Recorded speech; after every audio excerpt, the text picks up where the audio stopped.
بغلان ولسوال طلا و برفک این ولایت را شخص ناکارا و معامله‌گر عنوان کرده و از حکومت می‌خواهند که وی را از سمتش برکنار کند. در همین حال شماری از باشندگان طلا و برفک ضمن حمایت از ولسوال میگویند سال قبل این افراد در سقوط و به تاراج رفتن تجهیزات حکومتی در این ولسوالی دست داشتند و حالا هم در تلاش برکناری ولسوالند. محمد ذاکر نوری این گزارش را از بغلان فرستاده. شماری از بزرگان و عالمان دینی ولسوالی طلا و برفک بغلان جهت برکناری فیض محمد امیری ولسوال این ولسوالی به مقام ولایت آرست شدند.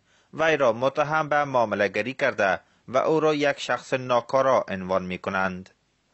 اصطلاح ملت پیارا کرد رقابت آزاد نمیگه، فقط پول زیاد واسطه بقوت قرارداد دراز مدت.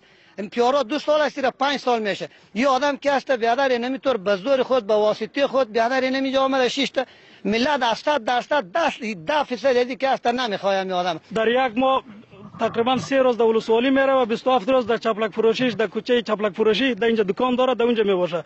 بنابراین یک شخصی که مدیریت یک ولسوالی و هم ناامن باشه و احاطه‌ای که از طرف مخالفین در ولسوالی صورت گرفتن مثلا 2 کیلومتری گنجایش نداره که از ساحه ولسوالی اینا دور بره. گروه دیگری که به حمایت ولسوال نزد والی بغلان آمدند میگویند سال قبل این افراد در سقوط ولسوالی دست داشتند و حالا هم در تلاش برکناری ولسوال می باشند.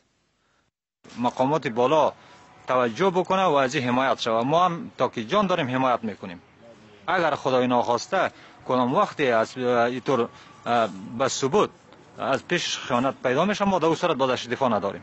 حالا کسی است که در سقوط طلا و برفک دست داشت که لنگی سیاه را سر کرده آمدن در ولسوالی طلا و برفک ولسوالی را گرفتن به همراه طالبا، رنجر را از ولسوالی گرفتن با موتروانی خودشان گرفته برد دو بچه کاکایشان که مولوی فتا میگه برای از او تسلیم کردن که فعلا هم طالب است و رنجر در پیش مولوی فتا است. والی بغلان میگوید که به مشکل این مردم رسیدگی میکند، اما اعضای شورای ولایتی بغلان نگرانند که هنوز هم حکومت علل سقوط